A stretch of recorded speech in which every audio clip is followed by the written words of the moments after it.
All right. You're welcome to today's Alternative Learning Summit, where we'll have a lot of leaders, people who have really been great. And it's my honor to kickstart this event. And I'm going to be introducing our special speakers that we have today. And so some person maybe wonder like, what are we actually doing? So this is Alternative Learning Summit is something that we do every single month towards the end of the month, just to create more awareness about the need for people to embrace other form of learning. And it is my pleasure to have some great speakers. I have our keynote speaker, Joseph, who will be speaking with us and some areas. I also have Ruth, all the way from London. She's going to be sharing some of her thoughts. I also have Jessica from California. She's going to be sharing some of her thoughts as regarding this subject. And I also have Alimata from Mali. She's going to be sharing some of her expertise with us. And we also have Babaka, who is the banker, who will be talking, sharing some of his own experience as a financial analyst. And I also have with me moderator. We have Amanda. We have Yusuf, who's our co-moderator, who will be taking the Q&A session. I also have Elizabeth, who will also be sharing some of this. So I'm going to start with our first speaker, the person of Mr. Joseph, who is a pharmacist actually, who has been in this field for more than 30 years, and it's great to have him. So you're welcome to the podium, sir. Can I pull up my presentation? Yeah, you can go. Thank you.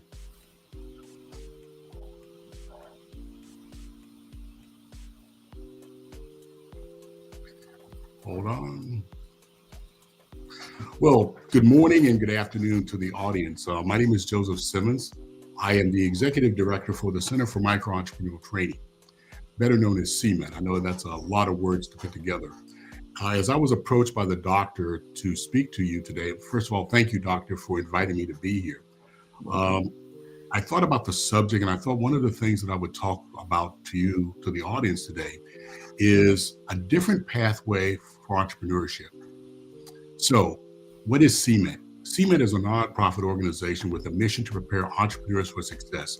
The core of our business is a 5-day virtual training accelerator for entrepreneurs. You can either be in the ideation, creating a business, generating revenue, or not generating revenue to participate in it.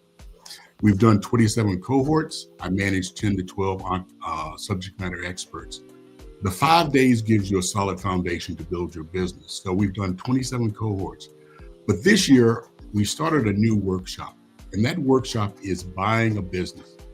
So I want you in the audience to think about this, where you're at in your career, and you're thinking about starting a business, but it's too scary. But you have these talents and competencies that you want to utilize. And what better way to utilize them is to buy a business. And I know right now you're looking, going, Joe, what are you talking about? But I want you to think about the organizations that are out there that have grown, whether it's Google, whether it's Amazon, whether it's Johnson & Johnson or Novartis. These organizations are all built through acquisitions, not organically. So I want you to think a little bit out of the box as I go through this presentation. The other thing that I want you to think about is, ladies and gentlemen, we're in this unique window of 5 to 10 years where baby boomers like myself are transitioning from their businesses, and they need someone to buy these businesses. So think about it. These businesses have been around for 50 to 60 years.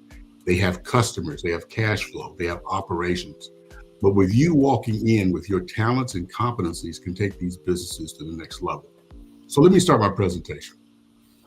So what is ETA, or entrepreneurship through acquisition? Well, you're buying an existing business. Like I said before, you're buying their assets, you're buying their cash flow, you're buying their customers.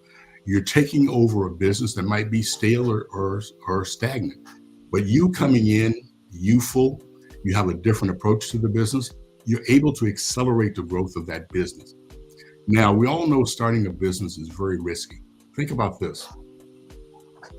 2 out of 10 businesses fail. I'm sorry, only 2 out of 10 businesses succeed. Whereas with acquiring a business, The SBA reported last year that 98% of businesses acquired have paid back their loans.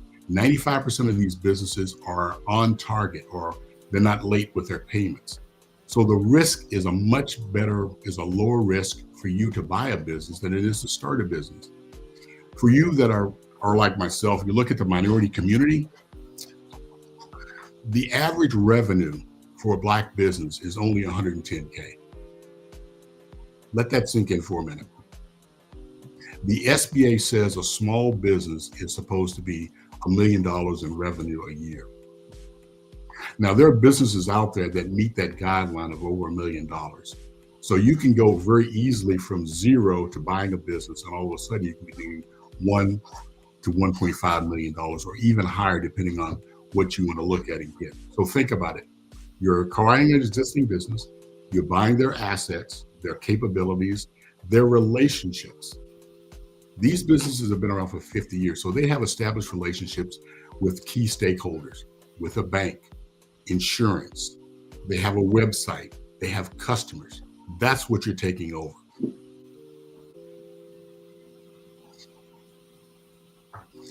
So here you are, you're in your career. You're probably in the process of going through your performance review, and you have certain talents and capabilities. And sometimes you feel that you're not being utilized, but you want an opportunity to really go out and fly. Buying a business gives you that opportunity. You can step into a business and grow a lot faster than maybe the existing owners. Think about this. Baby boomers may even have an AOL account as opposed to a more present account. They might not be using AI in regards to their operations. You're taking over that operation. You're walking in and you're looking around and you're going, you know what? I've got a solid base of business, but more importantly, I've got cash flow. I've got a salary. So I don't have to worry about scrapping and saving and going through that short runway of starting a business when you buy a business. So think about that. The operation is in place. Customers are in place. There's less risk. One of our funders is TD Bank, and TD Bank told me that 70% of the loans that they give out on an annual basis, and TD Bank is the number one lender in the US, is for business acquisition. 70% of the loans that they give out is for business acquisition, not for startups, not for people walking in with an idea. Why? Because the risk is very low for them. They know that when they see the cash flow of these businesses, they know they're going to get repaid. And they also know that you have a salary. So what's the right business for you? One of the things you have to look at is, what do you want to do? What do you want to take your talents and your ability? You know, if you, for example, are maybe like the doctor there, and maybe he says, you know what, I don't want to be in a lifestyle where I'm owning a nightclub. Well, that's not something he wants to look at. Maybe he wants to look at healthcare. Maybe he wants to look at urgent care. Maybe he says, you know what, in today's environment and in today's economy, you more or less know that one of the spouses needs to have daycare. So maybe daycare is an option. Now, all the talk over the past 2 years about AI and chatbots and Anthropic and ChatGPT, well, guess what? None of them are going to fix your leaky pipes. None of them are going to cut your grass. That's something that's going to be here for years and years and years. So now you can look at those opportunities. Maybe you're in a situation where you already own a business, but you need to get better market penetration. So you buy a business to grow it through gaining market share. So you're looking at it strategically. But let me just warn you about this. Buying a business is a very serious endeavor. You're not replacing a salary for a salary. You'll be in this business, and it's not a 40-hour situation. Trust me, it's like having a child. You're going to have to raise that business. You're going to have to know the key metrics of that business. You need to understand that business. So make sure it's a good fit for you, but also stay away from certain things. God forbid you think about buying a restaurant. Stay away from that. Stay away from things that really have low margins, turnover is high. So look at industry trends.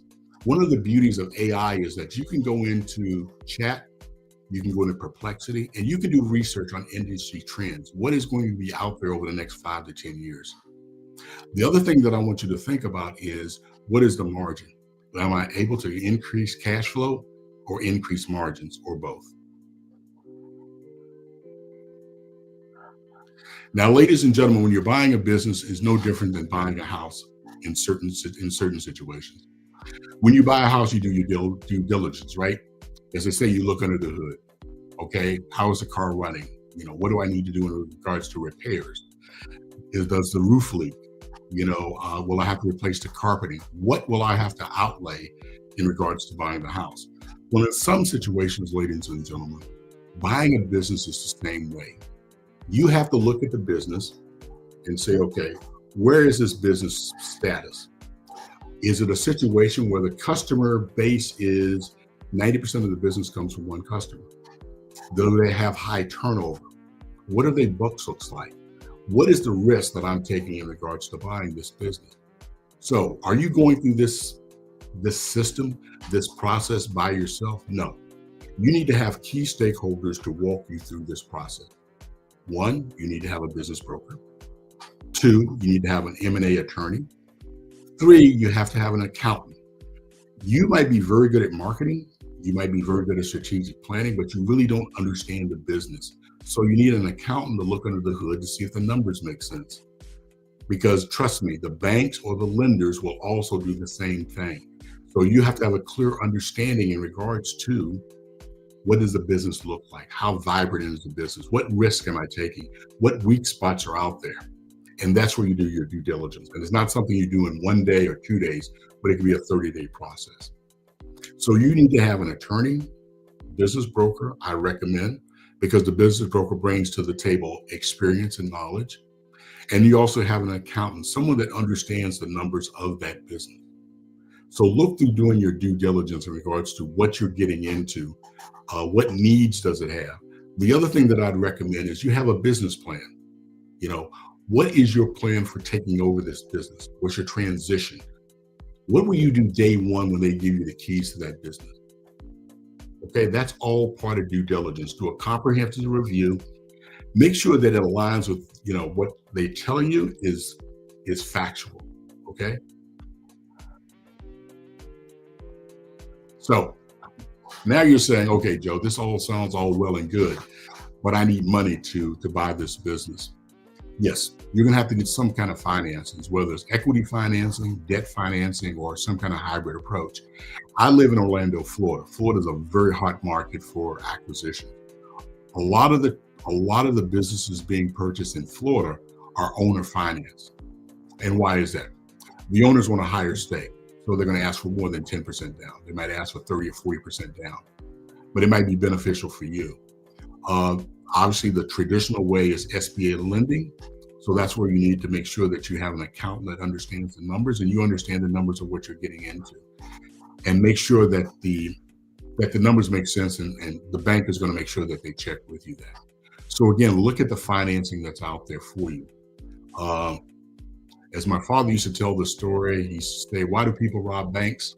And it was a dad joke, because that's where the money is. So SBA has money for lending, but you have to qualify for that. So you have to really understand what your debt score, where your credit score is, the debt that you're taking on, but also what your business plan states in regards to the growth of that business. Now, you're taking over someone else's baby. So that baby has people, it has operations, and it has systems in place. The key part is the people component. There's going to be some uneasiness in regards to a new person coming in to buy the business. You're the unknown factor. You quickly have to establish leadership, direction, focus in regards to that organization. So you also have to evaluate the talent. Let me give you an example. One of the people that went through our cohort for ETA, he immersed himself in that business for 6 months. So it was an easy transition for him to get the keys because they knew who he was. They knew how he operated. He developed trust within that organization. Culture integration. As you move and bring your talents and competencies in, there's going to be a little bit of unrest. So you have to make the transition smoother. So it's a piece by piece method in regards to making that transition. So as I begin to close this presentation, I wanted you to think about three things. And I'm going to close with an example of someone that purchased a business that's probably in your demographics. There are two young men here in Orlando, and they're both from outside the U.S. One is from the Dominican Republic, the other one is Haitian. And they had this goal of being billionaires, and they wanted billion-dollar businesses. So there came an opportunity last year where they had the opportunity to buy a hyperbaric system. And that hyperbaric business was doing about $2.6 million annually. They got the keys to that business last year about this time, the fourth quarter. In the fourth quarter alone, they did $2.5 million. This year, they're already on a run rate to do probably about $6 million. So they look a lot like Dr. Orstein. They're young, they're aggressive, but they were also able to bring a new look to the business. They looked at their Medicare situation and their Medicaid situation. They saw opportunities where they could bring in different patients and expand their base of business, and that contributed to the growth. They're now on target to buy a wound care business in Atlanta as well as in Phoenix. So I'm going to close with this. Look at buying a business. Go through the preparation. Look for ways that you can step into that business and take that business to a higher level. Think about how you can integrate yourself into that business and make it better, make it vibrant. But also, I want you to close your eyes and think about what you'll do for your community by buying a $5 million business. Now, all of a sudden, you're writing the checks instead of the checks being written for you. Think about what you'll be doing in regards to employing people in your community. Think about the things that you'll be able to do in regards to opening up opportunities for other entrepreneurs that look like you. So as I close out, and Doctor, again, thank you for allowing me this time to talk about entrepreneurship through acquisition. We do have a virtual cohort starting on January 8th of anyone that's interested. And I think at the end of this program, we'll have a roundtable and I can provide you with my contact information. Again, Doctor, thank you so much for your time. So much for that.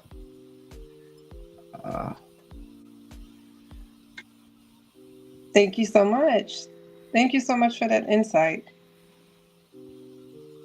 We are now welcoming Miss Annette Pearson, founder, Listening to Your Voice, transformational coach for female leaders, national award winner, as well as a best well-being in the workplace strategy. Now welcoming Miss Annette Pearson. Okay, I'd like to say thank you to Doctor for giving me this opportunity to come and speak. Well, here in the UK, it's in the evening, but I know in America that it's in the afternoon.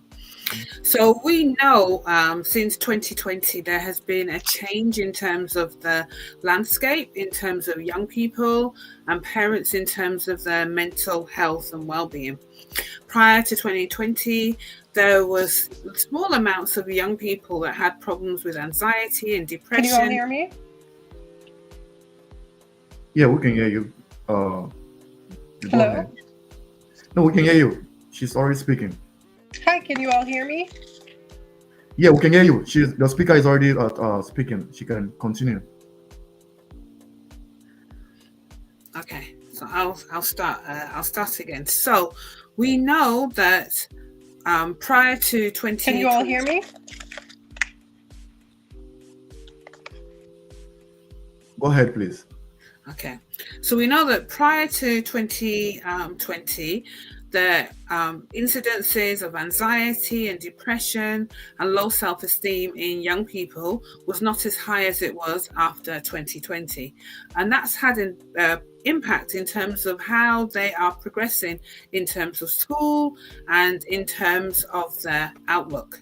Now, one of the things that we've realized then in terms of teachers as parents, how that's impacted us in terms of our role as parents, our role as teachers, and our role as educators. So one of the things of the topic that we're looking at today is about building emotional and economical intelligence, is that we need to ask ourselves as educators, where are we emotionally? Because we need to be able to share with others our own emotional intelligence. If we are not able to share with our young people how we cope with challenges in our lives, then we can't model that to them.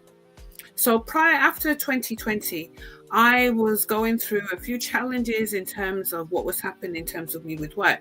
And one of the things I started to do was to write motivational quotes on my board so that I was able to speak to the young people and show the young people in a practical way how they were able to overcome and improve their mental health and well-being. And as I was sharing these quotes with them, they then started to write more quotes. So one of the things that I realized that they needed was for their confidence to improve. I also needed to realize that when my confidence improved, then their confidence improved as well. So when we want to improve and build our emotional intelligence, one of the things that we need to do is to improve our confidence. Now, after we improve our confidence, one of the next things I realized that we need is then it allowed opportunities to open up. It allowed us to have choices in terms of what we would do, in terms of our mental health and in terms of our well-being and in terms of the next steps that we would take. So when we're looking in terms of building emotional intelligence, it's about what choices do you want to take? Do you want to follow the norm that everybody's doing, or do you want to do something different? Now, one of the things that I was able to do with the young people in my class is I was able to build them up. Now, one of the things in school is I end up having to teach a lot of the low ability students, or the students in school which were finding it difficult to access the curriculum. And I realized in order for them to be able to access the curriculum, they needed to feel that they mattered. A lot of these young people felt that their skills and what they were doing in schools wasn't making a big difference. So I shared with them an analogy. I'm sure most of you have heard this analogy before, that you have a fish, you have a bird, and you have a monkey. Now, when you've got a fish, a bird, and a monkey, if I was to ask the fish to climb the tree, would the fish be able to climb the tree? No, because that's not what the fish was created to do. But if I ask the fish to swim in the sea, the fish will be able to swim in that sea, and the fish will be able to carry out what it was able to do. And I explain this to my learners, that no matter what some of you do, now I teach science, and I say to the students, some of you will never be good scientists. It doesn't matter. I can teach you in terms of the skills, but science isn't your forte. You're good at artwork. You're good at drama. And therefore, those are the areas that you thrive at. So yes, you have to do core subjects, but you also need to develop those subjects where you have the skills. So this is where we encourage the young people to have extracurricular activities where they're able to develop in these new areas, or these areas where they're able to thrive. Yes, they still have to be able to do the core subjects in school, like the English, the maths, the science, but they're also able to thrive in terms of the sports, in terms of art, to be able to thrive in other areas of their expertise. So the first thing we teach them is to improve their confidence. The second thing we teach them is about improving their choices. And then the third thing we teach them is about improving their economical contribution. See, if they're able to make the right choices, where some of these young people in the past would think that they're not going to be able to go out and get a job, or they're not going to be able to use their skills that they have in a productive way, we're able to show them examples of other people who've used the skills that they have, so that they're able to have an economical viability in terms of where they are in the future. So we say to the young people, Yes, not everybody's going to be academic, but we still need to have people in these vocational courses. We still need plumbers. We still need electricians. We still need people doing art and technology. We still need individuals doing all of these different tasks. And therefore, we encourage them to go down the lines in terms of what they want to do. Now, in the whole of this process, one of the things that started me, so I've taught for 38 years, and for a lot of that time, the only thing I knew was about being in the classroom. But about 10 years ago, I had a break out of education. And in that time, I learned about the business world. I learned about personal development. I learned about some of these missing pieces that were needed in education. And as I learned about these pieces which were missing in education, then I was able to come and share these with the young people in school. So one of the things that they know me for in school is about improving their mental health and well-being, about building them up, teaching them these skills that you're not going to get an assessment in these, but these are the skills that's going to make a difference to you in the future. I say to the young people, you need to get involved in going out and doing outdoor hiking. You need to get involved in playing sports. You need to go and get involved in doing activities which are team building. Because as you get involved with these activities which are team building, you learn to build resilience. So many young people don't have the resilience because they've not been involved in team activities. We also need to teach our young people the importance of failure, that not everything is going to go according to their plan, that they can't always expect that when someone says, can I have, or they say, can I have, the answer is always going to be yes. No, they need to learn in life that sometimes things are not going to go the way they need to be. And we need to develop them so that they can build resilience. So when they get into the workplace and someone does an appraisal with them and say, these are the areas that they need to do to improve, they're not going to crumble because they've never in their life been told no. The other thing that we need to make sure that we say to our young people is that inside of them, they know that there is something that they were destined to do. So one of the quotes that I have in one of my books, and also one of the quotes that's in my school, is one from one of my books called Say Yes to New Opportunities, Be Motivated to Learn.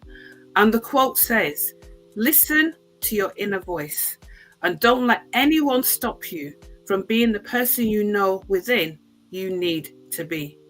So as you're listening to this today, I want you too to know that you can listen to your inner voice.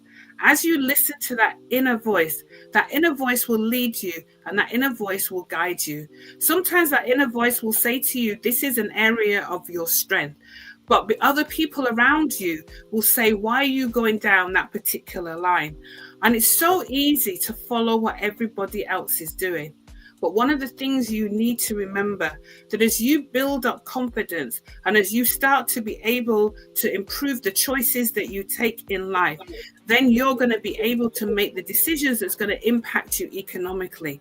Those decisions that's going to impact you economically, they might be a different pathway than what other people might think you should be on. But if you know within yourself that that's the way that you should be going, be brave enough to go and surround yourself with other people around you who will be able to guide you and direct you in terms of where you want to go. So as I shared that quote, I'm going to end with it now. Listen to your inner voice and don't let anyone stop you from being the person you need to be within. Thank you so much for this opportunity today. Thank you so much for that. Thank you. Awesome. Thank you so very much for that wonderful speech. I definitely learned a lot of what you were saying, and I'm sure our audience will retain that encouragement and those insightful, optimistic motivation that you had installed in us today. Our next panelist that we have is Mr. Babacar Diop, a banker and chair of board ALFI, African Leaders Factory Initiative, also known as a banker, special advisor on youth policy and development of the Senegal government, also honored as Africa's Rising Leaders through a distinguished Mandela Washington Fellowship. It is my honor to welcome Mr. Babacar J. Diop. Thank you very well, Amanda. It's an honor and a privilege to be here. I'm saying good morning to everybody, to everyone who is here in the chat, and good morning also to Dr. Osantaran, my friend, a friend of mine, who invited me today to be here in this amazing panel. So, thank you for having me today. Absolutely.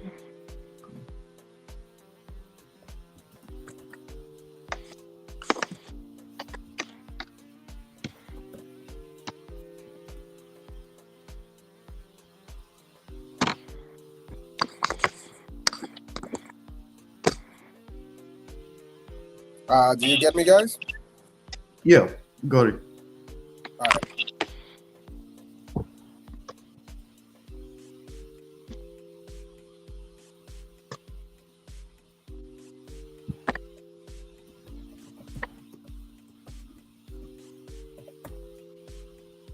Yeah, waiting for your delivery. Oh yeah. Sorry. What was the question?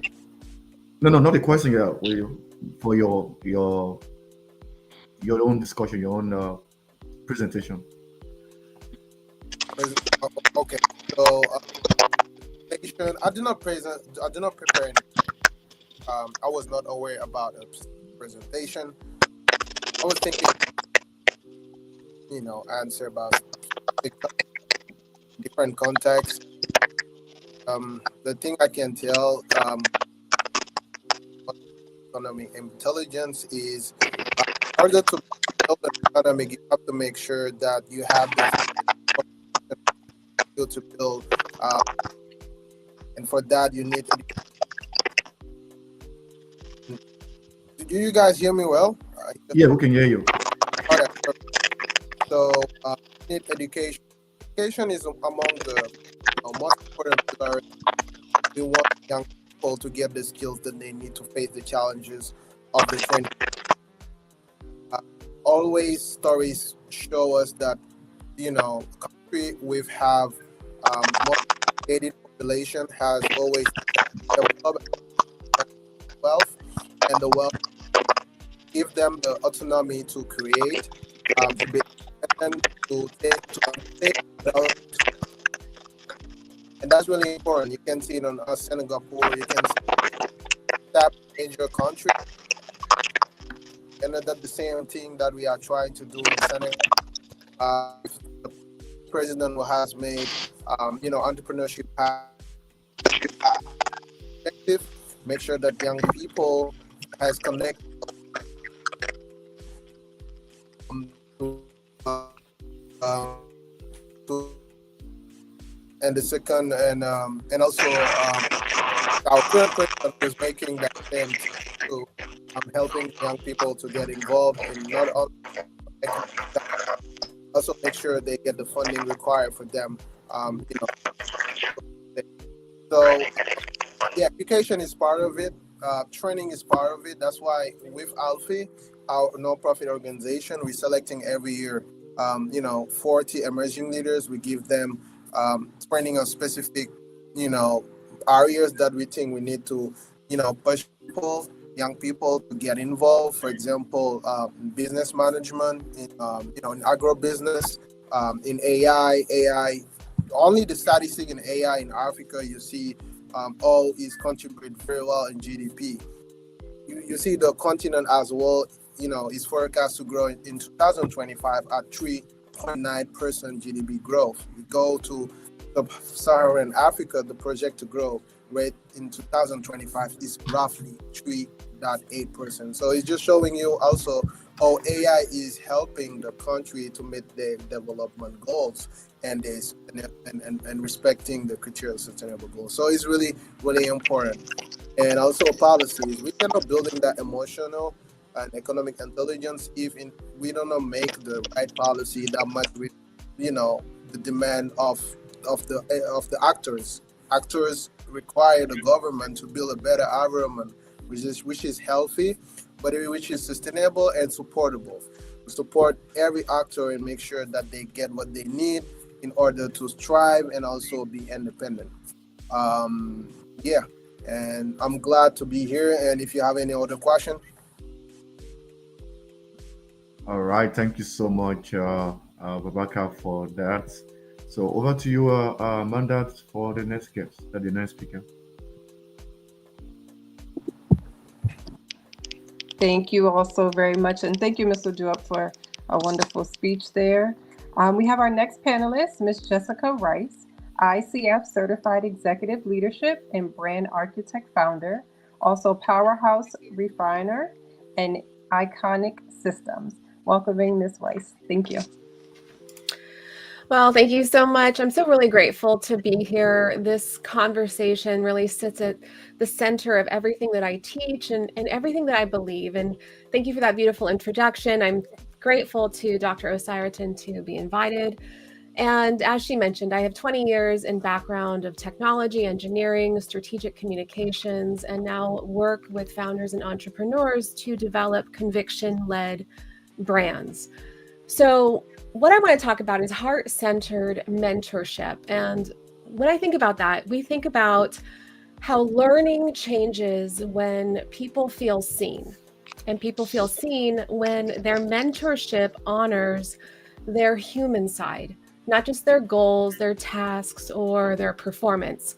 And before I became an executive coach, I was leading a team of engineers, interns, mid-level developers, senior architects, and some of them had been writing code when I was still playing on the playground. The biggest lesson that I learned was that technical skills can create output and emotional intelligence creates opportunity. Every person is motivated differently and they carry different insecurities and they need a different kind of support. And so my job wasn't to be the smartest person in the room. It was, it was to unlock the motivation that was already inside of them. And intrinsic motivation, it only grows in environments where people feel safe enough to be curious. And that's really where heart-centered mentorship can begin. And so I learned really quickly that you cannot empower someone you haven't truly heard. And so the first layer of this kind of mentorship is fairly simple, but it's rarely practiced well. The most underrated leadership skill truly is listening, not passive listening, but the kind where you're really watching for what's said and what's also unsaid. And this is the kind where someone can finally breathe a sigh of relief because they don't feel rushed or judged or corrected. And this is when I started to understand that this was what I needed to be the backbone of my team's culture. Because I had developers who were brilliant, but they doubted themselves. I had interns who felt relatively invisible and insecure. I had senior engineers who carried unspoken burnout. And the moment that I shifted from how do I fix this to what's actually happening for you, that's when everything started to shift and to change in my own leadership and in my team. Trust grows when people feel believed, and trust fuels innovation. And, we toss around this word EQ, emotional intelligence, quite a bit. But the real depth is when we can create psychological safety where people can disagree, they can debate, they can challenge, and they can build something better together. Innovation doesn't happen when we're all compliant. It happens through conversations. And there's a few books that I use that really shaped my approach pretty early on. There was Radical Candor by Kim Scott. That helped me to speak with both honesty and with care. The Coaching Habit, that taught me to stay curious a little bit longer. And The Big Leap by Gay Hendricks. This one deepened my understanding in each person's zone of genius. And when you can merge clarity, curiosity, and someone else's unique gifts, you can then empower them beyond measure. And that really leads into then the next layer, seeing the whole story behind someone else's learning journey. And I apologize if you can hear some background noise. We have some things going on. So because someone feels safe enough to share, you finally get to understand and why they learn or they struggle or that they lead the way that they do. Every learner and mentor arrives with a story. Their upbringing, their fears, their identity, their internal pressures. And all of it sits in the room with them, whether we acknowledge it or not. And when I mapped my team's emotional responses, we used communication styles, we determined what their individual personalities were, and I realized that no two people needed the same levels of support. And so one of the great resources that you can use is Ekman's Atlas of Emotions. It can be found online at atlasofemotions.org. Because I had a developer who feared slowing down. They looked at resting as failure, as being lazy. I had another who was afraid to speak up, especially when she was the only woman developer in the room. And I had another who was overlooked so many times that they just started to shut down. Empathy mapping isn't about being soft, it's about being accurate. And it tells you what someone is protecting inside of them. This is the understanding that allowed me to help engineers really build their careers, not just complete tasks. And it what allows mentors to guide someone forward without accidentally stepping on their history. So naturally, once you know who they are and what they carry, then you can build their future with them, not for them. Because at some point, mentorship becomes really less about instruction and it's more about partnership. And so a lot of the times I hear mentorship really explained or described as telling someone else what to do based on their own experiences. And I look at heart-centered mentorship as let's build this together. Co-creation gives the learner ownership. It empowers them to trust their own decision making, and that creates resilience. Oftentimes, my clients, they tell me that I didn't solve their problems, but I helped them to solve their problems for themselves. And that's how we start to empower people to rise. Because when people design the plan with you, they're going to be far more committed to seeing it through. And this is the same principles that we use in team coaching, where we develop transformational KPIs or agreements that the team can then create to support one another. They hold each other accountable. They call out challenges. All of this before cracks really start to create the foundation of the team. These KPIs, they're not performance metrics. They're relational commitments. And they say that when you struggle, I'm struggling with you. And when you win, we're winning with you. And this is the kind of shared responsibility, but it requires an immense amount of courage. The courage to speak up, the courage to challenge, the courage to commit wholeheartedly to where it is that you're wanting to go and take the team. And it builds teams with heart, not just output. And that's what creates the kind of culture where vulnerability isn't a threat, it's a strength. Because when people can co-create their growth, they also need a leader who isn't performing out of perfection, but modeling humanity. You cannot call someone into courage while pretending that you've never been afraid. And really, vulnerability doesn't mean that you are oversharing. It just means that you're grounded enough to say, I haven't always had this figured out either, but I'm willing to be committed in learning this with you. When I mentor people through the Women Tech Network or work with leaders across different industries, many are surprised that the most powerful thing that I bring to them isn't strategy. It's honest curiosity. Because when a mentor is authentic, this gives the learner permission to stop performing. And this is when they can truly start growing, because your story then becomes the bridge not the spotlight. And when a learner knows that they're safe to be imperfect, then you finally get to measure the outcome that matters the most.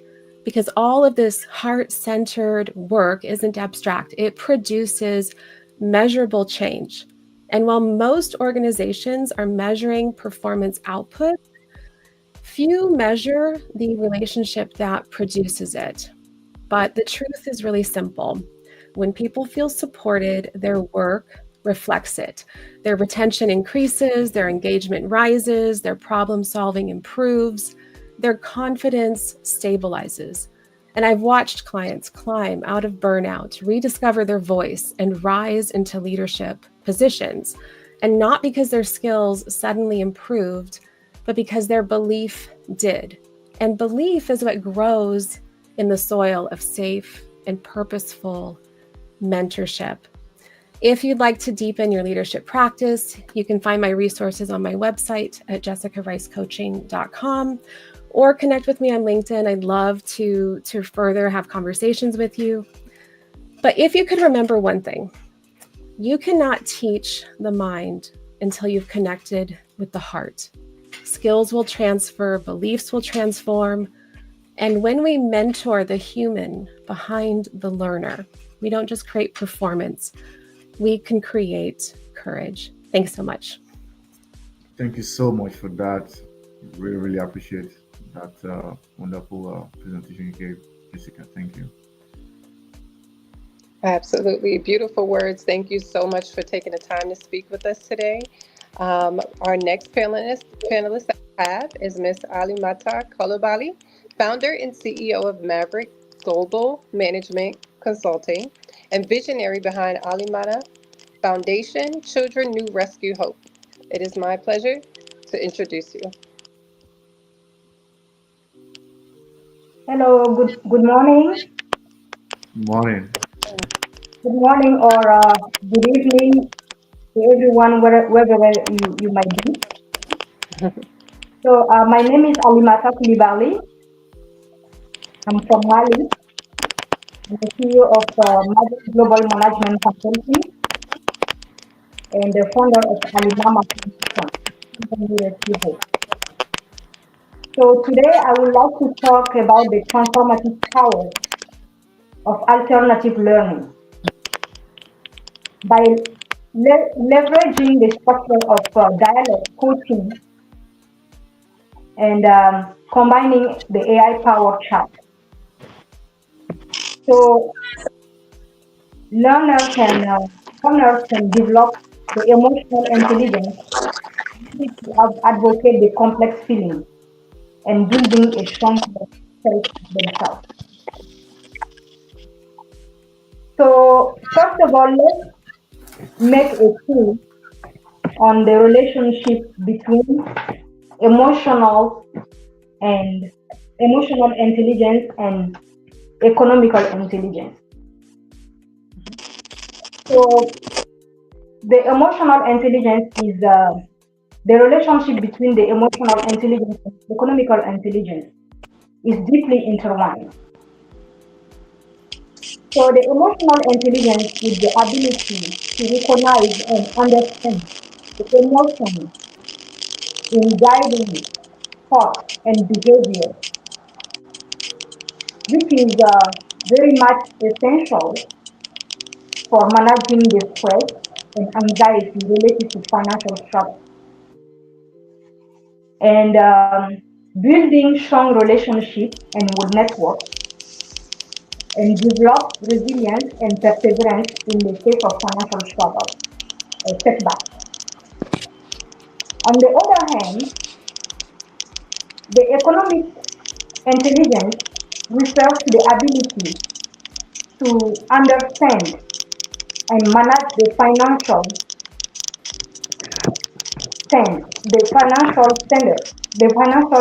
resources, and understand how to manage financial resources effectively. So, which refers to creating a budget and sticking to it, especially which is very important for us women, and saving and investing wisely. And finally, identifying and pursuing financial opportunities. So, in that sense, alternative learning can empower women and youth with practical skills like I said before, budgeting, saving, and also digital earning, especially for young people, for youth. With the development of AI, so the innovation, so it is very easy for youth to make some digital earning. These skills are very crucial for the breaking of poverty cycle, especially in the places like Africa, where I am from, in West Africa region. So women and youth are struggling a lot because there is not much opportunities for a lot of youth and some women as well. So it is very important to achieve the financial independence for women in order to make a brighter future for the family and for the community. So now by combining the emotional intelligence with financial literacy for women, they can develop a growth mindset and focus on the long-term financial goals rather than short-term gain. Building financial literacy and confidence is very important for women, wherever they might be. And it is essential that they must make informed financial decisions that align with their values and create a safety net and investment for unexpected expenses. So it is also crucial that they invest in themselves in the future, whether it's through the training, through education, or through entrepreneurship. So it's very essential, it's very important that women create a safety net and invest in themselves. So that will also allow them to break free from the cycle of poverty. So, and we can do this through coaching and mentoring, and women helping other women is very important. And finally, by combining emotional intelligence and economical intelligence, individual they can unlock new opportunities and create a brighter future for themselves. And let's not forget about those who are struggling in the crisis, like war zones. So we also have to understand that this is a crucial moment for them, and we must also come to an aid to them. So this is very important. So for those women who are financially independent and who are emotionally stable, it is very important that they help others who are not there yet. So in that reason, I make a call to all of us. So let's harness the potential and of alternative learning to drive positive support for those in need, for those who are in need the most. I thank you.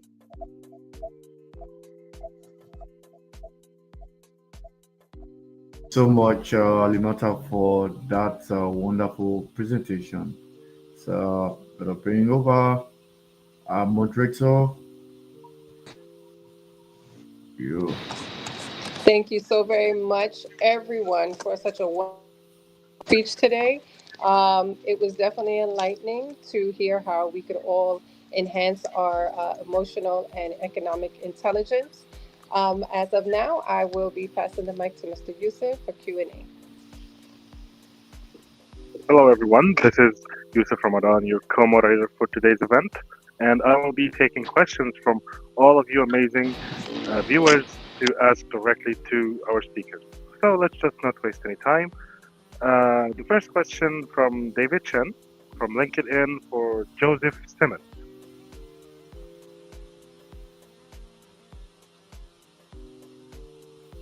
Joseph, can you come on stage, please?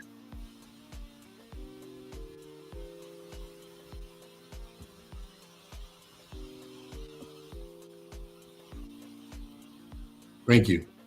Oh, right. So David is asking, for someone who has spent many, many years in a corporate role, what is the very first metric of a green flag we should look when we evaluate a small business to buy? Cash flow. Elaborate.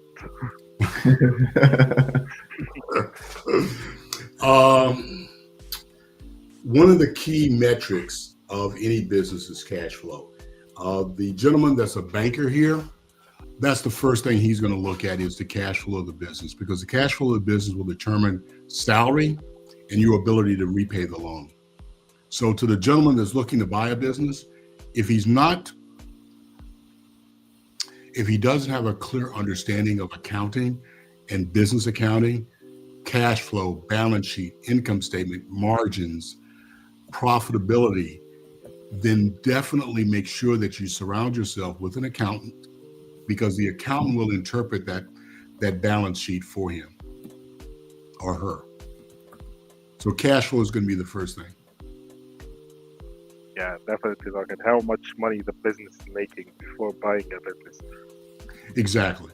It's not cash on hand, it's the cash flow. The other thing that I would look at is customers. As I said earlier in my presentation, you want to make sure that the spread is there for customers, because when you take over that business, you want to make sure not all your eggs are in one basket. That is a very diverse customer base, and it's one that you can build on based on the market that you're in. Thanks for the question. Perfect. Thank you so much, Mr. Joseph. Moving on to another question from Linda Martinez for Annette Pearson.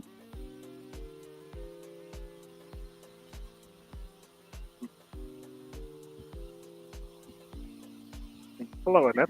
Hello. Hello.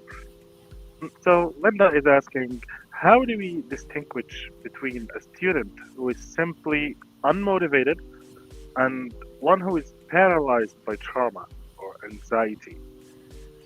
So I think one of the, in terms of my school and teaching with the children, when I have students who are unmotivated, a lot of them, it's like they have behavior problems in the classroom, they're switched off, they don't want to learn.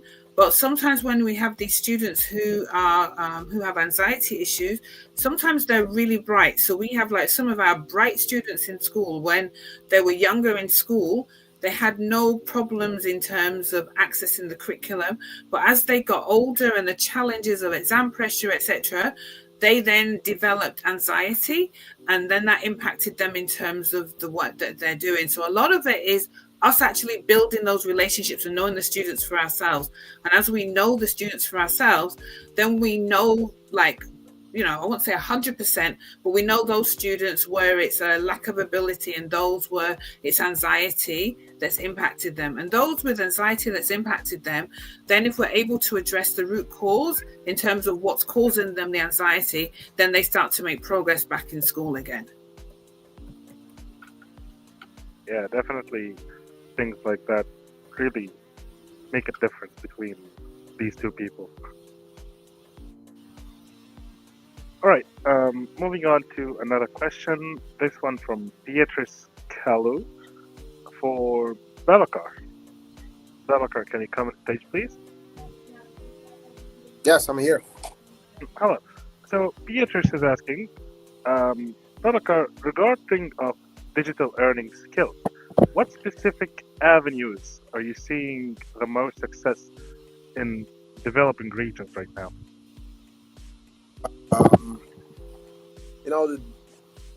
right now we have so much opportunity when it's come like to digital economy. And for example, the fintech right now, people in the fintech, they make a lot of money only like on the commission they get, bringing customer to really make a transfer, but also making the life of people easy, transferring money. So this area of the transferring money is really valuable, and also bringing a lot of money in it.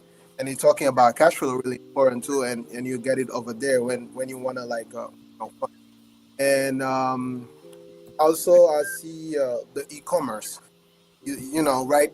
If we see China doing very well right now, because in the economy, in the GDP, the industry, what you know, um, like involved the most is e-commerce, and e-commerce also is a great area where like.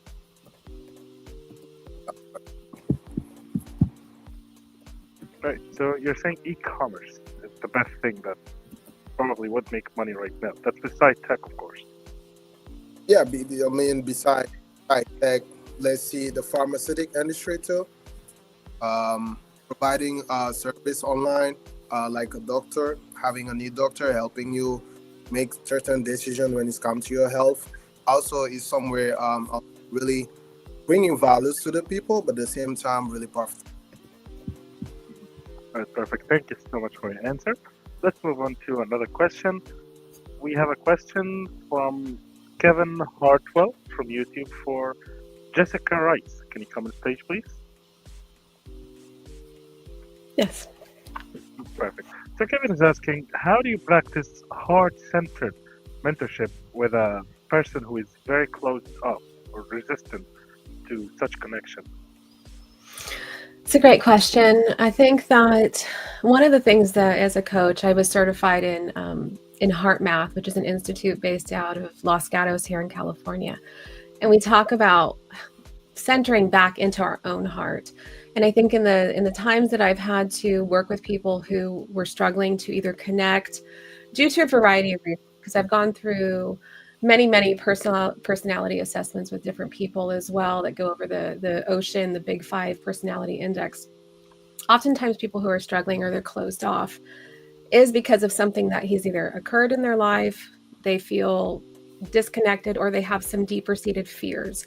The biggest thing that we can do is then to be more curious, lean in a little bit more, ask more questions about them. Instead of talking about ourselves, be deeply curious and wanting to connect. And I think that when I say twofold about heart-centered mentorship and heart math, which is oftentimes also centering into my own heart, really asking myself, how do I exude what it is that this person truly needs from me in this moment? And the most important thing is probably having patience. Perfect. Thank you very much, Mr. Wright. This is really actually helpful, even for me, not just the person who asked the question. Moving on to a question from Johan Leibret from LinkedIn for Ali Mata.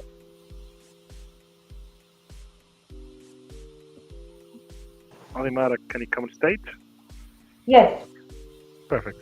So Johan is asking, the idea is of using AI-powered chats for emotional process is really great, but do you worry that this reliance might reduce our human ability to empathize? Sorry, repeat that again, Yusuf. I'm sorry, I didn't catch that.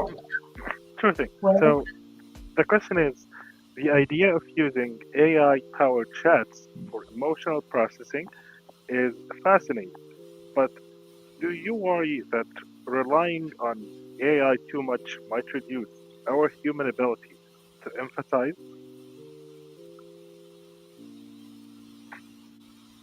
well, it all depends on how we want to use the AI.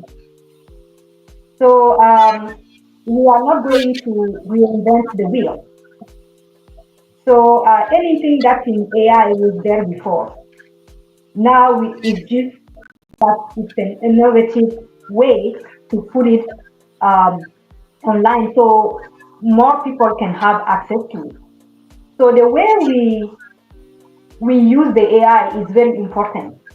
We must learn that AI is going to be there. Now it's there. It's not going to go away. So now we have to learn how to use it effectively and how to use it to our advantage. So it can be um, something good for us in the future instead of a setback for us. So being in the power chart of AI, it's very important at every level, whether it's in education, whether it's in health. Let's even talking about the sustainable development right now. So everything is going toward that. So we have to make sure that we are using the AI effectively in order to be able to make a stronger decision and a best decision for the interest of all. So it's not going to replace the human. It's not going to do the job of the human. But for the human to really be successful in the future, they have to know how to use the AI. Because if you don't know how to use the AI and if you don't know how to put it to your advantage, somebody else who knows how to do it will definitely take your job. Yep. So But that's how I see it. So we have to go with the innovation, and but let's just make sure that we do it ethically, we use it ethically, and that we don't use it in the bad way. Yes. perfect. I That's hope really that helpful. answers to the question. Yeah, thank you so much for this, Ms. Elinada. This is really Yes. helpful, actually. Um, Moving on to another question for Annette Pearson again. Okay, I'm here. Hello. All right, hello. So, a question from Fatima Sayed from YouTube. The question is, does creating a safe space means we have to lower our standards for the learner? No, I would actually say the opposite. So as I was sharing in my presentation, a lot of the students who I teach are the low ability students. They, in terms of sometimes their progress in my subject, in basic in school, they're the ones that are not going to get the high grades, but they know that when they come into my classroom, that it's a safe space. It's a safe space for them in terms of learning, a safe space for them to actually express what's happening emotionally in their lives. But they know also when they're in that classroom, I expect them to pass my subject. So I'm saying to them, you're not going to be getting, so like in the UK, they grade them from grades 1 to 9. I'm saying to them, you're not going to be a grade 9 student, but if you're a grade 1 or 2 student, I want to make sure you get that grade 1 or 2. So by having that safe space, I still have the expectations of what I expect in terms of them, in terms of their academic achievement. And it was so pleasing for me last year in terms of my results in my class that, some of my students were getting new grades initially when they did their mock exams. And I said to them, these are very, very weak students. And I said to them, if you follow what I say to you, you can leave with 2-1 grades in terms of science. And they got the grades. So in my class, everybody passed. So where before they weren't passing, now by having this safe space, they all ended up getting a grade in my subject. And some of them didn't pass in other subjects, so they passed in my subject because they know in my classroom I create that safe space for learning for them. Perfect. Thank you very much, Ms. Annette. Let's move on to another question back to Joseph Simmons.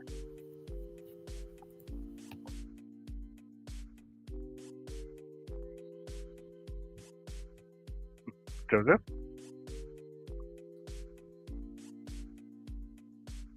Yes, you see. Oh, so a question from Marcus Trone. The question is, is it actually safer to buy an existing business than to start up from scratch?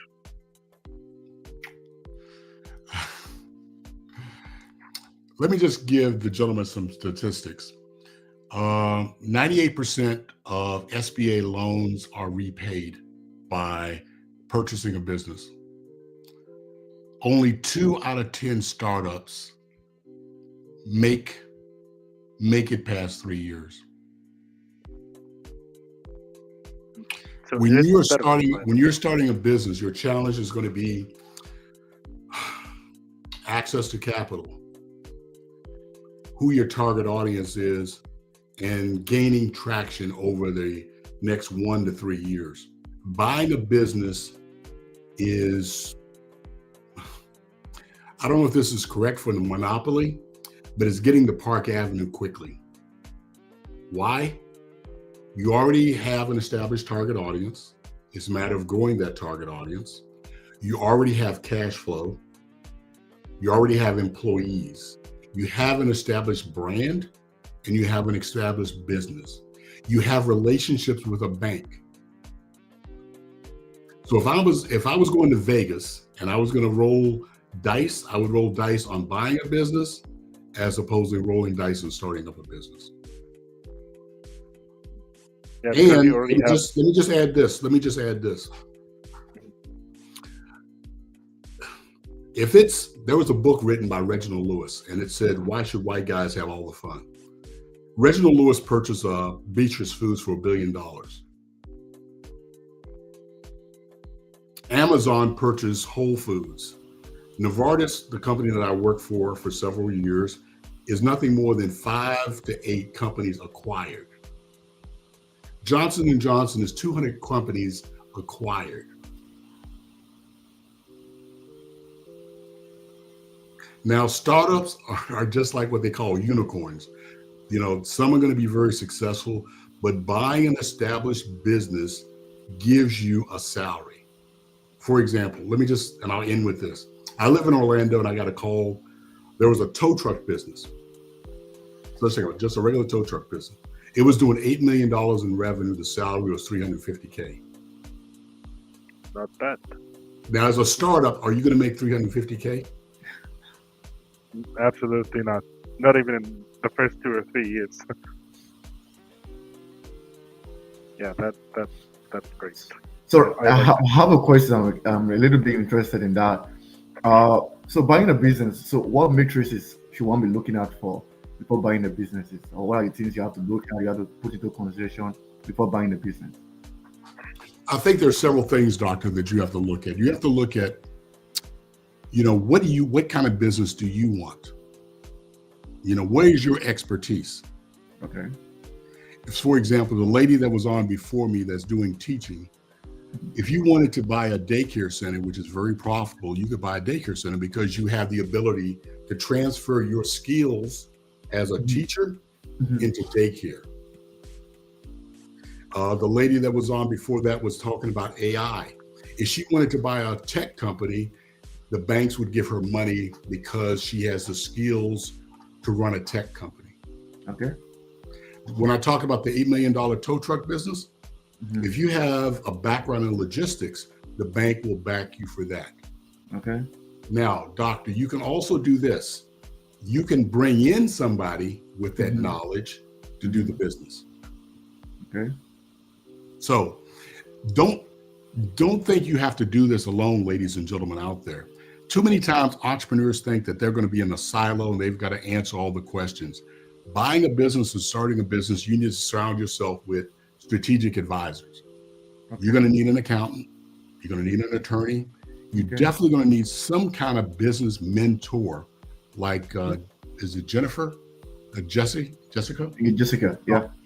You're going to have those kind of factors around you because you're taking over something and you need to be able to talk to someone in regards to, I've hit this challenge or this issue has popped up.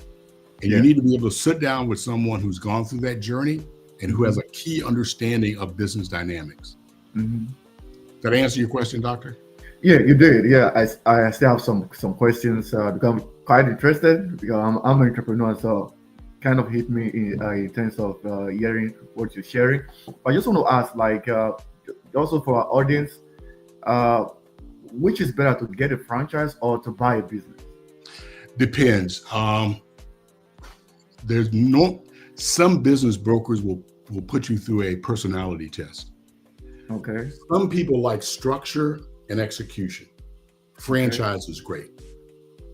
Some people like structure and discipline, but they also want to be able to take their personalities and bring that into the business and then do things their way, for lack of a better term. So buying a business is better. So a lot depends on what you have an appetite for. Obviously, McDonald's, Subway, those kind of franchises, everything is locked in for you. This is how you run your business. Mm-hmm. There's no ifs, ands, buts about it. Now, buying a business that, say, for example, a daycare business, then you bring in and then you kind of tweak it to your personality. You tweak it to the market space, market conditions, and you are able to kind of adapt and make changes. Whereas opposed to a franchise, you really got to stay within that lane. You really can't deviate that much. If the customers want sweet potato pie, you're not going to get that at McDonald's. Okay. Yeah. Also, for those businesses, we have a lot of businesses that are online. So, what can you say that what are the advantages and disadvantages for buying a business that is online and buying a business that is offline? Maybe like a physical store where you have to walk in and all of that. Boy, that's a very good question. I would say they're both the same. Online e-commerce is what you're speaking to, correct? Yeah, not just online. Like there are a lot of businesses, like even coaching, it could be done online. Even like a therapist could do online, like a solo entrepreneur or freelancers, or even business that start up where you don't need to have a physical store. You can work from home and all of that. And someone is about selling. So, what advantages or disadvantages our audience what to look out for comparing between offline businesses you want to buy and just an online business you also want to buy? Because sometimes you may be tempted that online is easy to manage and all of that, but it also comes with its own disadvantages. So I just wanted to share that with us and also with I'm going to answer the question with my own personal prejudice. Okay. All right. We as a people cannot be solo entrepreneurs and expect to help our community. Okay. So if it's e-commerce or whether it's brick and mortar, we need scale. Okay. We can't have you need to be able to write checks for 10 people, 15 people, or 20 people. Okay. So you have to look at the cash flow, the 1 year, 3 year, 5 year, 10-year projections of that business. Okay.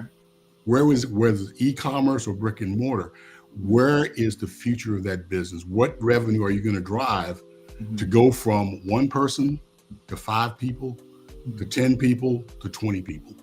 Okay. Because then, doctor, you're running a business. When you're just by yourself, it's all great and God bless you. But there's this gentleman back in the 30s. His name, I think, was Dudley. And Dudley was selling personal products. He was black.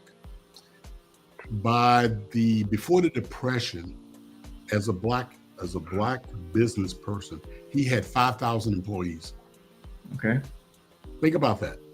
His revenue that he was generating was between $28 to $30 million. Okay. As a community, that's what we need. Okay. So whether it's e-commerce where you can go out there and you can defeat and take down Amazon, think about what you'll be doing for a community. Think about what you'll be doing for a community if you can have people underneath you making 6 figures. Yeah. You're giving them stock options. You're giving them benefits. Okay. Yeah. So it all gets back to the numbers. If the numbers say that, I'm going to this business in the next 10 years is going to $100 million business, take it and run with it. Okay. Whether it's brick or mortar or e-commerce. All right. Thank you very much for sharing that. Okay. Over to you, Elizabeth. Yeah, thank you very much. Elizabeth, you can take a few questions here. We can answer a few questions from the chat to our amazing speakers.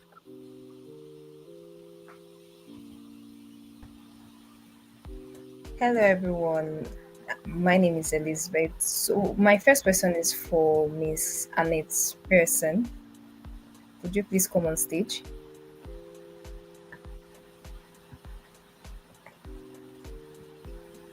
Okay, thank you. So this from Joanne Jackson. She says, sharing emotions with young people sometimes makes us look weak. What do you think about it? What do you have to say about it? Okay, so that's an interesting question in terms of showing our emotions to young people. So in the past, that's what I thought. But I think it goes back to what I was sharing with you beforehand about the relationships that you have with the young people. If you have a stronger relationship with the young people, they actually are able to read your body language more than you. So, like, for example, in my classroom, I have a paper chain. And on this paper chain has all of the names of all of my students who were in my form. So basically, I had the same form in terms of pastoral care from year 7, 8, 9, 10, and 11. And when they were in year 10, there was lots of we were having problems with recruiting staff, and I was managing too many jobs at the same time. And they could see the impact that it was having on me as a member of staff.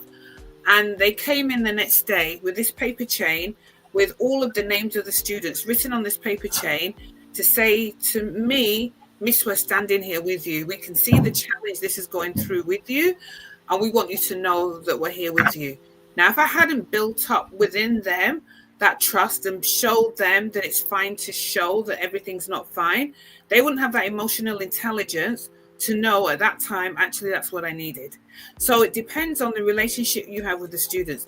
If you don't have a good relationship with the students, being vulnerable with them, I wouldn't recommend it, because then they'll come in the classroom and they want to eat you alive. But if you have a good relationship with the students, being vulnerable, then you teach them that in life, things don't always go the way you expect it to go. And therefore, by you being vulnerable, you show them how they cope in life. When things don't go according to their plans, do you then say to them, go get the help you need? So by them, they were showing me, Miss, you need to go and get help. You can't do this on your own. So again, it goes back to, I think, what we're all saying here, the relationships we have with people around us. If they're solid, then we're able to do things that we wouldn't be able to do if we didn't have those solid relationships. Wow, thank you so much for that. Okay, there's another question from Greg Poland from LinkedIn. Says, with so much learning happening remotely now, how can we virtually cultivate a supportive counseling environment where we can't read body languages as easily? So that is difficult, I think, especially with remote learning and the whole thing around young people not being able, sometimes they don't want to put their cameras online. So it's about, again, like how we're doing here. If it's a safe space, allow the young people to have their cameras on, and then you're able to read body language in terms of what's happening. And as you're reading that body language, again, like when you build up, I think like when we're working remotely, even the same way as when we're working in the classroom, it takes time to build up a relationship. So when we're working online with young people, it takes time to build up those positive relationships. And as we build up those positive relationships, therefore, then again, we're able to support them in a practical way. But if we're trying to be building up relationships and our camera's not on and their cameras are not on, then it's almost like it's going to be very difficult or almost impossible to build up those meaningful relationships to help the young people to thrive. Okay, one more question from Dubious at StreamYard. He says, you mentioned shame as a barrier to learning. What is one quick technique a mentor can use to de-escalate a situation where a learner feels ashamed of a mistake? So in a classroom, again, when a learner feels ashamed, then the next time when they're answering a question, if they don't know, so like for example, in my class, if a student doesn't know an answer, I'll turn around and say to them, right, you have an option, ask someone in the classroom to help you. So like, for example, if they feel shame, get them to ask someone else to help them to answer the question and that they don't know, and then they have to actually give the answer. So you're still empowering them to give the answer, and you're saying to them, it's fine for them to get help from someone else in terms of what needs to be done. And sometimes in class, when we're doing work as well, sometimes we will deliberately put wrong answers on the board and then say to the students, right, okay, what's wrong with this? Like, am I any little? Am I in terms of my ability, is it any less because I put the wrong answer on the board? No, that we all make mistakes, but it's how we use those mistakes to learn from, and what we can grow from those. So what we can learn from those mistakes that will then help the young people. Okay. Last question for you from KC MSW. He says, how can one portray his inner voice? So again, please, how can it one out. portray his inner voice? So I think your inner voice is that we all know, I say to us, our inner voice is like our conscience. So our inner voice tells us and guides us in terms of what we're doing. So like if you're, in terms of your inner voice, I say to the students sometimes, they'll say, oh, well, this person made me do this, or this person encouraged me to do this. And I will say to them, so if they told you to go and do X that you know isn't good, would you do it? And they will say no. And I say, well, why not? And they goes, well, because I know it's not right. So it's about teaching the children values and beliefs and helping them to know that that inner voice will guide them in terms of having positive values. And if like a lot of schools, like my school has values, in terms of the young people, steer them towards the school values and help them to say that those values are there to lead and guide you in terms of the actions that you take. And those values as well is what's going to help you develop that inner voice so that you're able to go through life making right choices instead of following the choices of others. Thank you so much. That was impactful. So the next question is for Alimata Kalabeli. So can I have you on stage, please? Yes.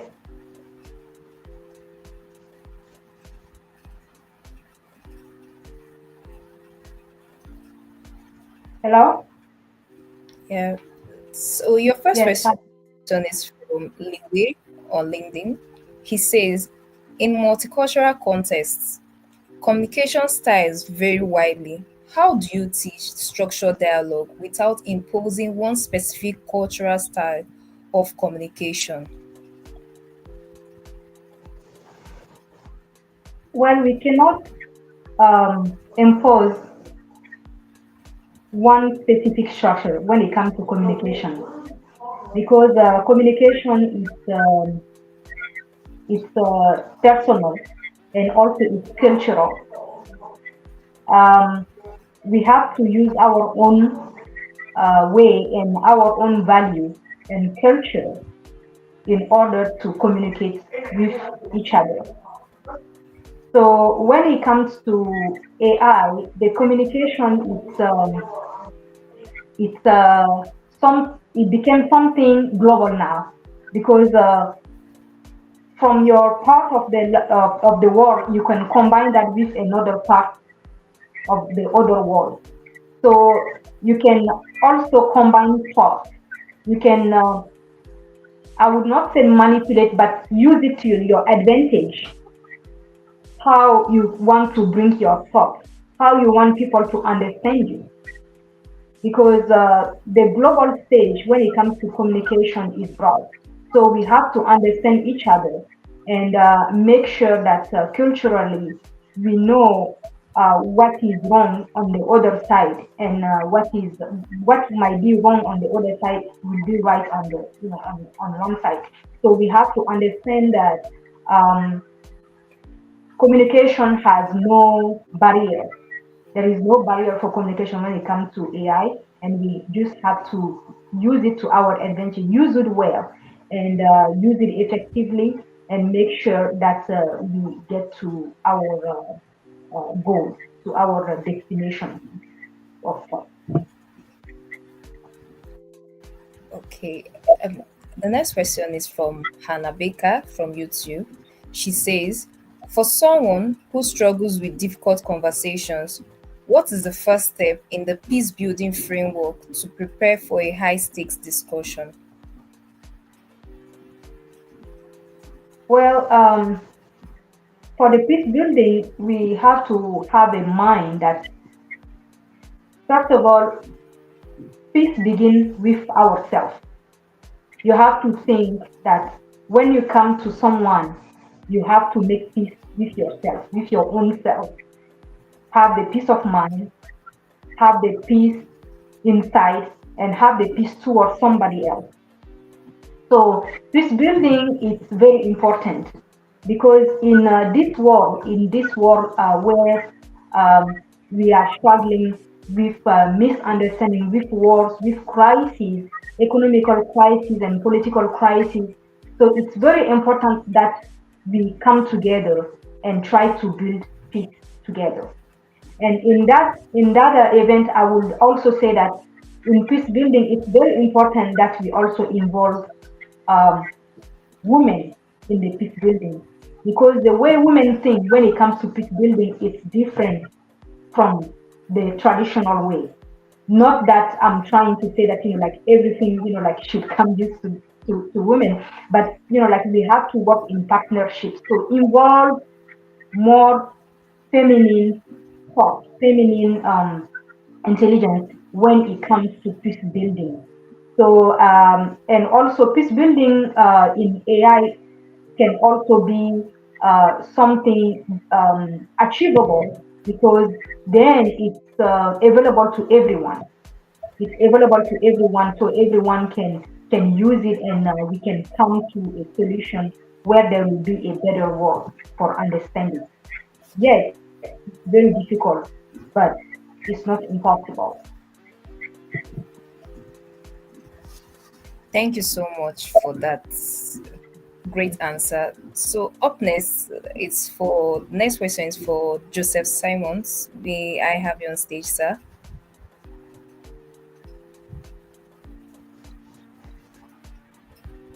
Hi, Elizabeth. Hi. So the first question is from Emily Rostova from LinkedIn. She says, as a pharmacist yourself, how did you handle the mindset shift from being a specialized technician to a generalist business owner? That transition seems difficult for specialists. Wow. Well, that's a great question. For me, the transition was, it wasn't as difficult as I thought it was going to be as I look back. CMED has been a nonprofit organization. We're now entering our 5th year. And I remember I was talking to another nonprofit leader, and he said there are a couple of factors that you have to have when you have this vision for entrepreneurship. Number one, you have to have a vision. Number two, you have to really be able to hone in on your target audience. And number three, execution. The product that I had 5 years ago is not the product that I have today. The target audience that I have today is a little bit different than the target audience that I have 5 years ago. My vision for CMET has been one of preparing entrepreneurs for success. So that's, Elizabeth, is kind of a broad term. But by focusing on my target audience, I've been able to give them a pathway to success. I listen to what my audience tells me. I take feedback. So we started out as a 5-day virtual. The feedback I got was, for sustainability for entrepreneurs, they need something else. You just can't accomplish it in 5 days. So I developed a growth accelerator program that's now an 18-month program. As entrepreneurs went from 110 to 150 to 750, the needs of a business doing $1 million plus in revenue is different than the needs of a business just starting out. So I developed a collective, a mastermind group. So now I've got a clear pathway within my organization for success. You come in, you do my 5-day, you migrate to a growth accelerator program, then you go into a mastermind. Entrepreneurship through acquisition, it's still under my mission, and I put that together this year. So you have a vision, you understand what your target audience is, and then execution. Execution is just so key in regards to any business that you do. Did I answer the question? Yes, you did. The But next let me say question is this. from. Let me just say this. I have to say this. The training that I got in pharmaceuticals in regards to understanding business was just tremendous. And for those individuals that are out there that are working for a business in the corporate world, living the corporate life, take advantage of every training program that they give you. It will trust me, as you go through your career, whether you're just starting out or mid-level or a C-suite, whatever courses that are out there, take them that the business offer. If they give you a stipend for outside education, take advantage of that. The more educated you are in regards to understanding the dynamics of business, the better off you'll be. As I tell my students, business has a language, and that language is no different than Spanish, Russian, or whatever. If you don't understand the language of business in your corporate life or as an entrepreneur, you'll struggle. So soak in when you go to like what Dr. Assertine is doing today with these summits, attend summits. He talks about connect and collaborate. Connect with the people that are here. Obviously there's different people asking questions, but if you see someone that you think you can learn something from, connect with them. I'm on LinkedIn. I'm pretty much an open book. I want to give back to my community. So connect and collaborate. Sorry about that long-winded answer. That's perfect. The next question is from James O'Connell from YouTube. He says funding is a major barrier for entry-level professionals. Are there realistic ways to finance a business as acquisition without having massive personal savings? Can you repeat the last part, please? All right, I'll go over it again. Funding is a major barrier for entry-level professionals. Are there realistic ways to finance a business acquisition without having massive personal savings? Well, you're going to have to. It's no different than, it's not as simple as buying a house where you'll put 10% down in regards. You've got to have an equity stake. So what I would recommend that if you really see a business that you want to buy, you can collaborate with other like-minded people from your company that can come up with the equity stake in that business. Family and friends, there's another avenue.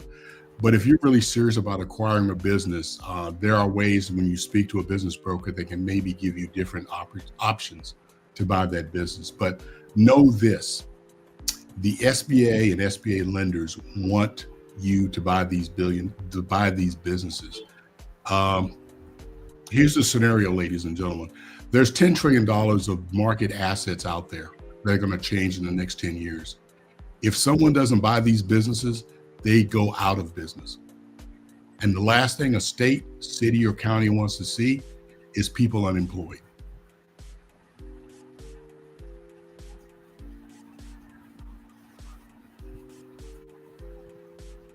Thank you so much for that question. Such an honor, sir. So that's the end of the question for you. So may I have Ms. Jessica Rice on stage?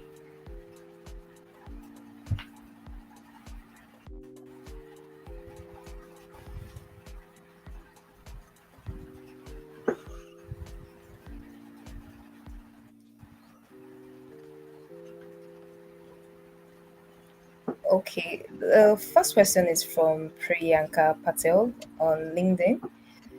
She says, what is a practical way to help a mentee build resilience after they have experienced a major professional failure? What is the best way to help? I'm sorry, I missed that part. What is a practical way to help a mentee build resilience after they have experienced a major professional failure? Well, I think regarding whether you've experienced a failure as new in your career or later, I mean, everyone experiences some sort of failure at any point. And I think that the biggest piece that I often tell clients is to, number one, have grace. Try to understand, various perspectives that may have happened or taken place to come with the situation, but also to look at yourself from a different perspective and with humanity. I think that sometimes we focus on all of the negative things from neuroscience that tells us like, this is all the things that I've done wrong. But sometimes when we can start to also look at the things that we've done well, done right, that boosts our motivation cycle, that boosts all of the other things that we need in our brain to move into the reward center of our brains. This is going to enable us to bounce back faster, to have that resilience, to keep going, because there is no such thing as never having failure or a setback or a challenge. It's really about how do we know how to pivot? How do we know how to learn from that situation? What are the pieces that we can take away with us? And what are the pieces that maybe we can just release and let go? Those are the most important things, I think, when we're thinking about success, whether you're an entrepreneur, a leader, starting out in your career, because there's always going to be a moment where you're going to either be learning and it might be crushing at the time, but how do you take that information and then grow with it? And when you can do that, you're going to find yourself able to pick up quicker and probably learn more than you ever would have if you'd never gone through it. Thank you so much for answering that question. The next question is from Daniel Rosie on YouTube. He says, you mentioned fostering courage. Is courage something that can be taught systematically, or is it purely experiential? So if we're thinking about, back to neuroscience, if we're thinking about the reward center of our brain, courage comes when we start to take action. It doesn't come before action. So the fear side of your brain is going to tell you all of the reasons why you shouldn't do something, why you should be afraid, why you should hold yourself back, or whatever that narrative is inside of your mind. When we can start to take action, we can start to make movement, then we're demonstrating to ourselves that, oh, there are certain things that I'm doing okay. Oh, this didn't completely fail and the world didn't blow up. Nothing happened to me. And I think that when we can start to do that, that's when we start to tap into the reward cycle. When I say reward cycle, that's literally when dopamine is starting to drop in our mind. But the only way that dopamine can drop, where we start to have feelings of excitement and celebration and motivation, is when we can celebrate, when we can look at the things that we've done well, when we can honor some of the work that we've done. So as silly as it might seem to pat yourself on the back or to take note, that actually moves you from fear into reward. That moves you into intrinsic motivation. That moves you into courage. But we don't have courage by thinking about it. We have courage because we start to take movement. We start to take action on whatever it is. And we move through that fear literally. And that's, I don't know if it's systemic as much as it is recognizing that fear won't go away until you do something about it.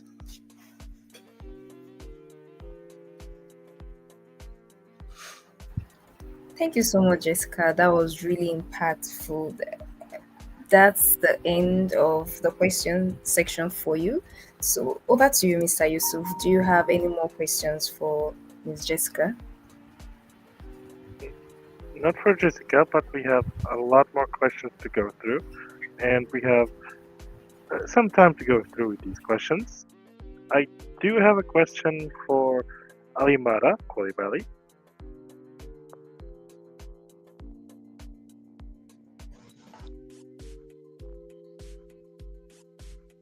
Hello.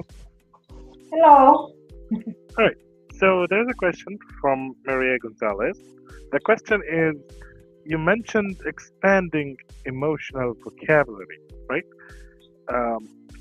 Why is having the specific word to describe an emotion so important? Sorry, repeat that again one more time, you said. So you mentioned expanding the emotional vocabulary. Yes. Right? Why is having specific words describe an emotion so critical for so important? Well, on my own perspective, emotion is always difficult we always have a difficulty to express our emotion sometimes, where we want to show that we are fine, or we are in denial, or we just don't want to express our emotion. So it's always become difficult to express our emotion globally or to other people.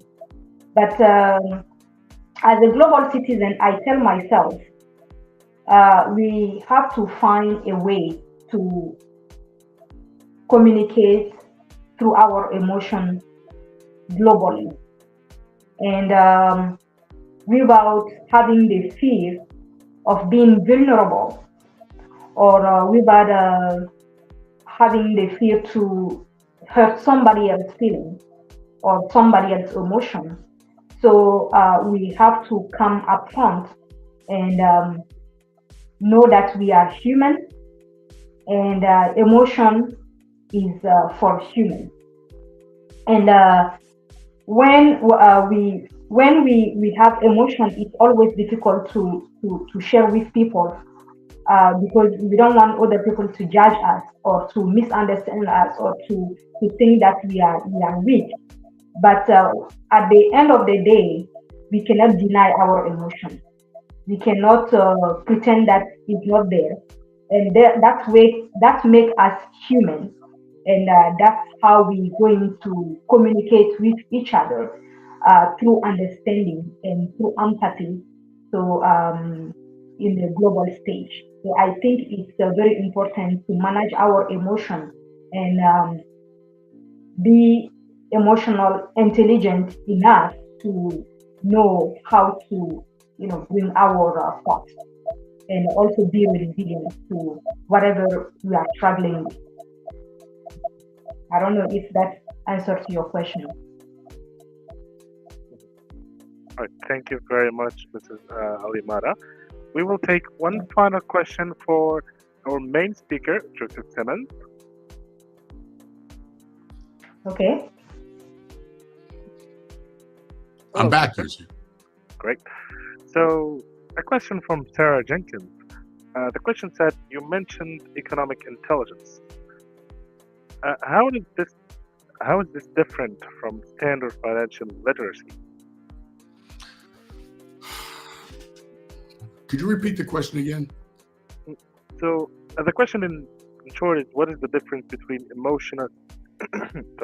economic intelligence and standard financial literacy?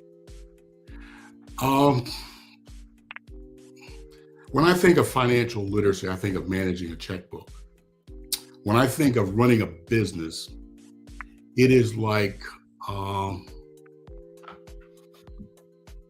it is this cascade of elements coming together to run a business. It is the cascade of managing revenue, protecting revenue, generating revenue. Where's revenue going? Where can I invest the revenue? And all these elements come together into this business, and it becomes this dynamic where the business is growing, it's maturing, it's meeting the needs of its customers, it's morphing into other businesses. I mean, the best example I give is Amazon. Amazon started out as nothing more than used books. So financial literacy has nothing to do with Amazon's vision and what they wanted to become. But financial intelligence said, I'm going to take a business with the same customers and grow it into this billion-dollar entity. Right? But think about it. Dr. Elizabeth Yosef. Amazon is the same customers doing business within this ecosystem. It's from used books, appliances, underwear, food, pharmacy, movies, all with the same customer. That's diametrically opposed to financial literacy. Perfect. Thank you so much, Mr. Joseph, for this. We have some more questions, but we can ask the speakers directly on their social medias, which will be posted after the event. For now, we can give the microphone to Amanda Torres for some final touches and a recap for the event. Thank you all so very much for tuning in this afternoon or morning, whichever time it is near you. It was definitely an honor to moderate such an online event where we are able to enhance all of our intellectual, personally and professionally intelligence. At this time, I will be passing the floor to Dr. Asartan for our final remarks. Thank you. All right. Thank you so much, Amanda. Thank you, everyone, for all the discussion we've made. Thank you very much, our co-moderators, Yusuf and Elizabeth, for coordinating the Q&A section, our keynote speaker, and also our panelists. So as we wrap up today's November edition of the Alternative Learning Summit, I want to extend my heartfelt thanks to every one of you for showing up, whether on screen, in the spirit, or even in the play later on. For those who are going to watch the live later on, your energy and questions engagement was really, really exciting, and we really, really appreciate. A huge thank you to our various speakers, our keynote speaker, Joseph Simons, and also Babaka Dio. We also want to appreciate an entered person, Alimata Kulibali. We also want to thank Jessica Rice for sharing her mentorship experience with us. What I can say is that your stories and insight and wisdom have actually helped us to continue this journey, this movement that we're having, Alternative Learning Summit, because it shows us a lot of resilience to prosperity. The tools that we have gained here on is a very, very structured dialogue, and emotional and vocabulary, financial acumen, and also the courage to lead with empathy. And see us we need to apply some of these things. That's the end goal of all this. And this has really, really, really been great. And what I can say to our audience is that you can always replay this live conversation that our great speaker has spoken so far. And what we could also say is to keep the conversation going, keep the movement going, stay connected. Let's continue to build a world where emotional and economic intelligence go hand in hand. So mark your calendar. Don't forget, next month we have another exciting summit coming on 27th of December. Hopefully, we are trying to make that to be an in-person here in Texas.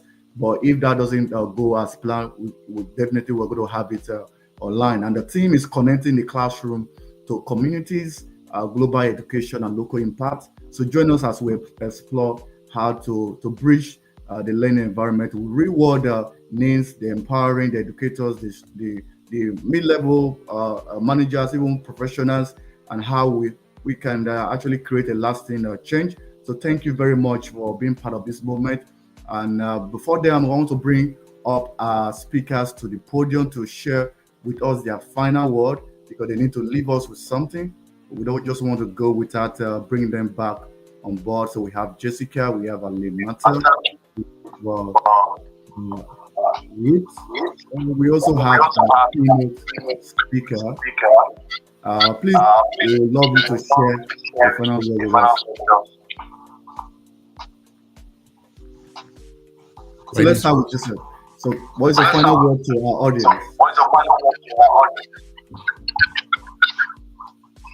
Oh, I'll start then. I was going to go with ladies first.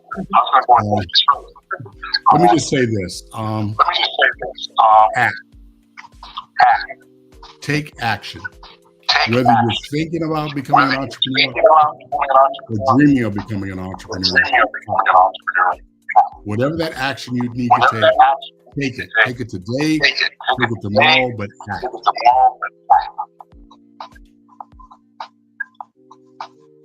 You're muted. Thank you so much for sharing that with us. Jessica, do you have a final word for us?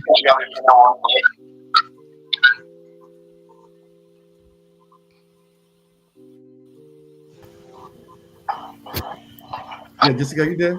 Any final word for our audience? Sorry, there's some feedback. What I wanted to say was I hope that what you're sharing is that real mentorship isn't about shaping someone else into your image or even your experiences. It's about giving them the space and the courage and the clarity to continue to grow into theirs. And when we can honor the person behind the work, then we help them to become who they were truly meant to be. All right, thank you so much. Miss Ruth, can you share a final word with our audience, please? So the final word I'd like to say is, as adults, as parents, as educators, be real with our young people, show them that life isn't always a bed of roses, share with them the challenges that we have been through, and let them see that challenges don't have to be something that crushes them, that they can use those challenges as stepping stones to greater things in their lives. Thank you so much. Alimata, do you have any word? Yes. So what I want to say is the artificial intelligence is going to be there. It's something that's been there, maybe in another way, but now it's more innovative. So we have to use it to our advantage and be ethical about it and use it effectively to improve our life, to have a better future, both emotionally and economically. Because when we are stable emotionally, we are more stable to bring ourselves out of economic struggle also. So All in right. that sense, I want to make sure that like we bring a peaceful, stronger, and more resilient world through emotional and economic intelligence. Thank you. Okay. Thank you so much. Our moderator, Amanda, do you have any word for us? We just have less than 2 minutes.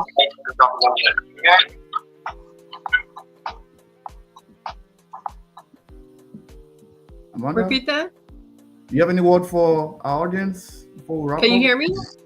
Yeah, we can hear you. Go ahead. Thank you so very much.